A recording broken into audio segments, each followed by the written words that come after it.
A paz de nosso Senhor e Salvador Jesus Cristo. Estamos chegando com a palavra de Deus para o seu coração. Vamos para uma leitura bíblica em Mateus capítulo 3, verso 1 e 2. E naqueles dias apareceu João Batista pregando no deserto da Judéia e dizendo: arrependei-vos, porque é chegado o reino dos céus. Quero falar sobre o seguinte tema: as 3 coisas necessárias para a salvação. O ano de 2019 ficou marcado como o ano do maior número de queimadas no Brasil, com enorme devastação da vegetação e do meio ambiente. Foram mais de 120 mil focos de incêndios em vários estados, tais como Goiás, Mato Grosso, Maranhão, Tocantins, Pará, Amapá, Acre, Rondônia e a floresta amazônica. Os recursos naturais e os animais silvestres foram devastados pelo fogo irresponsável e criminoso, ateado por pessoas inescrupulosas que agem em nome da ganância e sem se importar com as consequências presentes e futuras. Não somente o Brasil, mas o mundo inteiro está agonizando por causa da ação inconsequente do homem.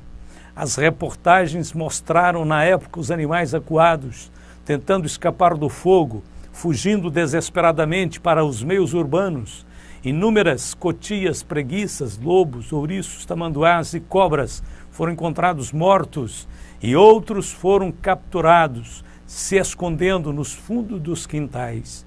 As queimadas destruidoras e as fugas dos animais nos fazem lembrar a pregação de João Batista sobre a vinda do juízo de Deus. Não somente João Batista, mas também outros profetas alertaram os moradores do planeta Terra sobre a chegada iminente do julgamento global. Quero citar 3 profecias aterrorizantes sobre esse tempo anunciado pelos profetas. Porque eis que aquele dia vem ardendo como forno, todos os soberbos e todos os que cometem impiedade serão como palha, e o dia que está para vir os abrasará, diz o Senhor dos Exércitos, de sorte que eles não deixará nem raiz nem ramo. Malaquias capítulo 4, verso 1. Na verdade, a terra está contaminada por causa dos seus moradores, porquanto transgridem as leis, mudam os estatutos e quebram a aliança eterna. Por isso, a maldição consome a terra e os que habitam nela serão desolados. Por isso, serão queimados os moradores da terra e poucos homens restarão. Isaías 24, versos 5 e 6. E ainda, e será que aquele que fugir da voz do temor cairá na cova, e o que subir da cova o laço prenderá, porque as janelas do alto se abrirão e os fundamentos da terra tremem. De todo será quebrantada a terra, de todo se romperá, e de todo se moverá a terra, de todo vacilará a terra como ébrio, e será movida e removida como a choça de noite. E a sua transgressão se agravará sobre ela, e cairá, e nunca mais se levantará. Isaías 24, versos 18 ao 20. O profeta João Batista foi enviado para romper o silêncio profético de 400 anos em Israel. Nos dias que antecederam a primeira manifestação do Messias, a sua voz bradou fortemente nos desertos da Judéia, anunciando a emergente necessidade de um retorno a Deus. João Batista veio com a mensagem do machado e do fogo. Ele avisou aos seus contemporâneos: raça de cobras venenosas, quem disse que vocês escaparão da ira de Deus? Antes de serem batizados, demonstrem que vocês abandonaram o pecado, praticando obras dignas. Não confiem no fato de serem descendentes de Abraão, porque eu vos afirmo que destas pedras Deus pode suscitar filhos a Abraão. Já está posto o machado à raiz das árvores. Toda árvore, pois, que não produz bom fruto, é cortada e lançada no fogo. Mateus capítulo 3, versos de 7 a 10. A sociedade daqueles dias estava vivendo uma religiosidade oca, vazia e sem Deus. João Batista era um pregador austero e exigente. Ele chamou aquela geração de raça de víboras, por causa da vida de pecado que levavam. João exigiu que o povo tomasse uma posição correta diante de Deus. O impacto da sua pregação foi muito forte e todo o povo correu para o Rio Jordão. E João, porém, bradava publicamente que o Rio Jordão não podia salvar ninguém. Deus exigia mais que um banho batismal. Deus exigia uma mudança de coração. Ainda hoje é assim. O povo continua trocando a causa pelo efeito. Muitos procuram escapar ao juízo de Deus correndo para o Evangelho ou para a igreja. Entretanto, o Evangelho não é uma rota de fuga, nem a casa de Deus um esconderijo. No tempo de Jeremias, os judeus usavam o templo para ocultar os seus pecados. Deus, porém, os acusou dizendo: vocês roubam, matam, cometem adultério, juram para encobrir mentiras, oferecem sacrifícios a Baal e adoram outros deuses que vocês não conheciam no passado. Fazem coisas que eu detesto. Depois vêm e ficam na minha presença no meu próprio templo e dizem: nós estamos seguros. Será que vocês estão pensando que o meu templo é um esconderijo de ladrões? Eu tenho visto o que vocês estão fazendo. Sou eu, o Senhor, quem está falando. Jeremias capítulo 7, versos de 9 a 11. Nos dias de João Batista, as pessoas foram tomadas pela convicção de um juízo vindouro, mas não sabiam exatamente o que fazer. O precursor do Messias pregou 3 coisas necessárias para a salvação. São elas: número 1, arrependimento. E naqueles dias apareceu João Batista pregando no deserto da Judeia e dizendo: arrependei-vos, porque é chegado o reino dos céus. Cristo não salva o homem no pecado, mas do pecado. Se alguém diz que é salvo, mas vive em pecado, não pode estar salvo. Porque o pecado não terá domínio sobre vós, pois não estáis debaixo da lei, e sim da graça. Romanos 6,14. É necessário saber que o pecado é uma ofensa gravíssima contra Deus. João comparou a sua geração a cobras venenosas, porque o pecado tem o poder de transformar o homem em algo perigoso, perverso e mau. É necessário reconhecer as implicações espirituais causadas pelo pecado. Primeiro, o pecado escraviza, o pecado cega, o pecado deforma, o pecado separa, o pecado mata. O pecado precisa ser rejeitado.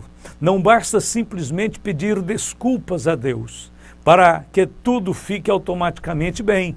O homem tem que aprender a odiar o pecado. O homem precisa se arrepender de seus horríveis pecados. A salvação passa necessariamente pelo arrependimento. E o arrependimento deve ser precedido pela perfeita compreensão da natureza destruidora do pecado.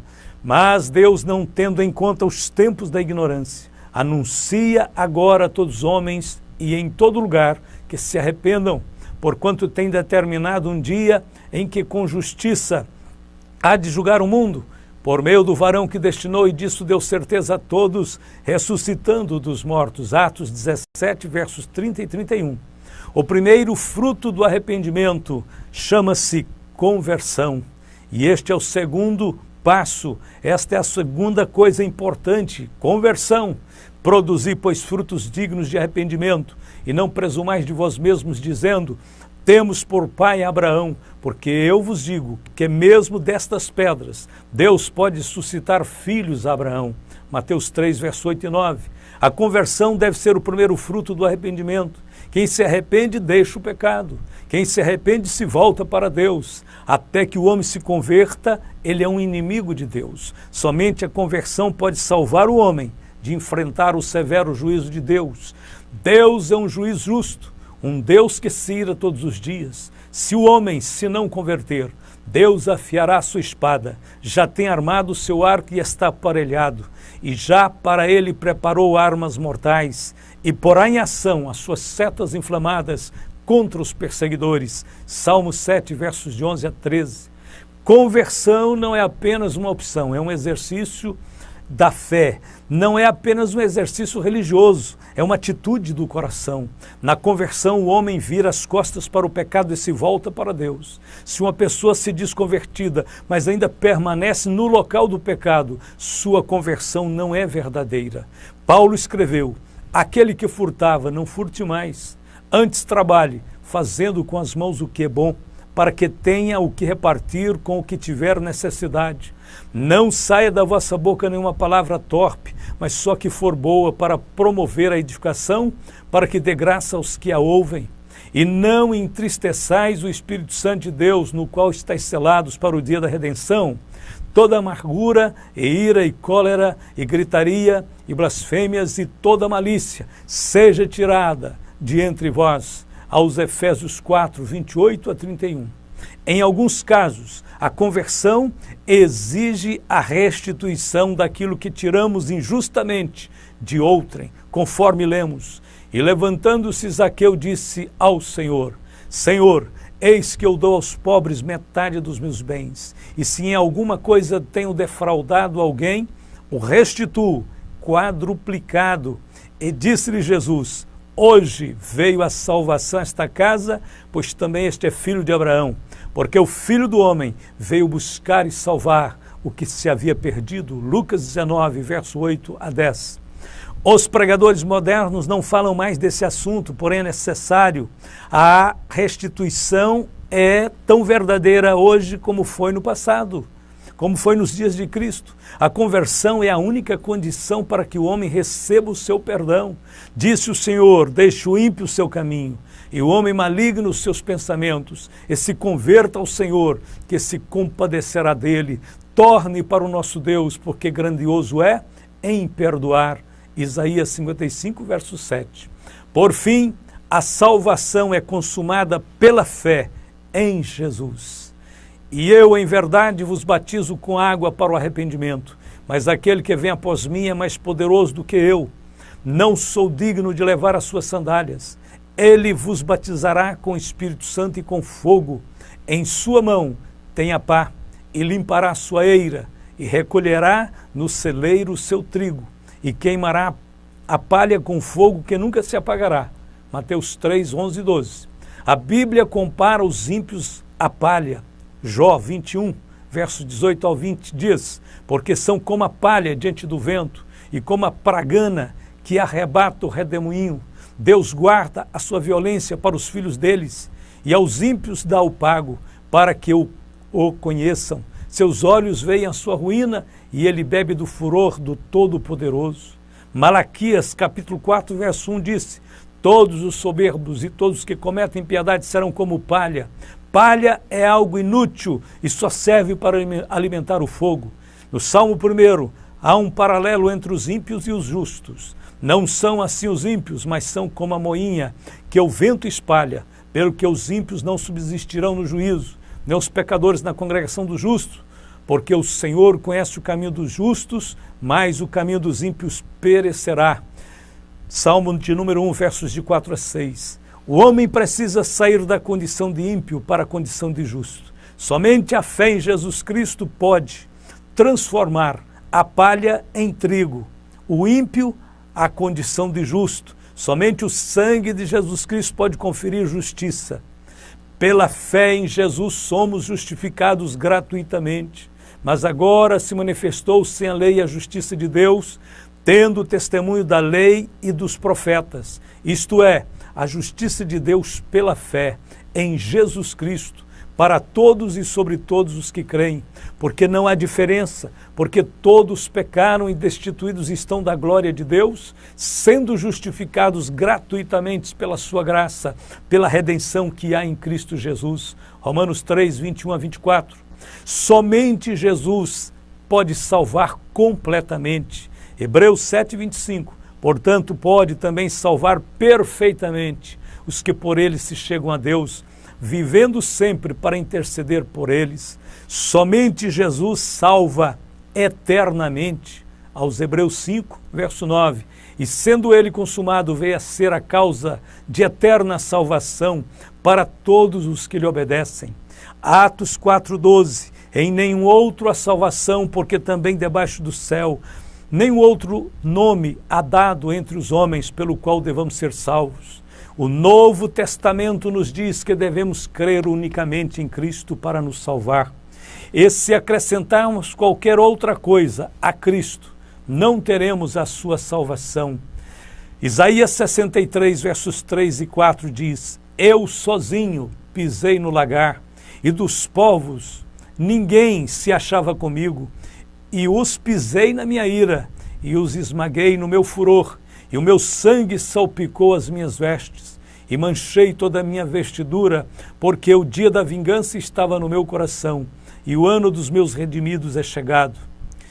Os dois grandes temas escatológicos da Bíblia são redenção e juízo.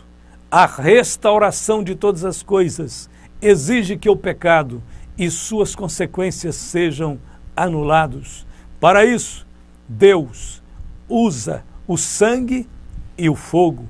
Tudo o que não puder ser redimido pelo sangue será expurgado pelo fogo. Em sua mão tem a pá, ele limpará a sua eira, e recolherá no celeiro o seu trigo, e queimará a palha com fogo que nunca se apagará. Mateus 3,12. Portanto, para assegurarmos devidamente a nossa comunhão com Deus, devemos fazer diariamente 3 perguntas pessoais. Número 1, tenho me arrependido de todos os meus pecados? 2, a minha conversão a Deus continua sendo autenticada pelo afastamento do pecado? 3, a minha fé em Jesus é exclusiva? Se estivermos vivendo dentro dessas regras, então não há o que temer. A Bíblia diz, porque nenhuma condenação há para os que estão em Cristo Jesus, que não andam segundo a carne, mas segundo o Espírito. Romanos 8:1. Que Deus nos abençoe, que o nosso olhar possa estar fixados em Jesus Cristo, o autor e consumador da fé. Somente Ele justifica o ímpio e pode fazer do homem pecador um novo homem, criado segundo Deus, em verdadeira justiça e santidade, para viver para a glória do Senhor. Só em Jesus há refúgio. Nenhuma igreja, nenhum credo religioso pode servir de esconderijo para o pecador. O homem pecador tem que vir de coração quebrantado, contrito, vir a Jesus Cristo para recebê-lo como Senhor da sua vida, como Salvador pleno, único e completo para os seus pecados. Portanto, Deus possa estar falando com alguém nesse instante, Deus possa estar apontando para alguém nesse momento, Jesus Cristo e este crucificado como o único Salvador e o completo Salvador para todos os pecadores, para eliminar, para apagar todas as nossas transgressões e nos fazer ver a possibilidade da redenção pelo seu sangue e pela sua graça. Deus vos abençoe através de Jesus Cristo.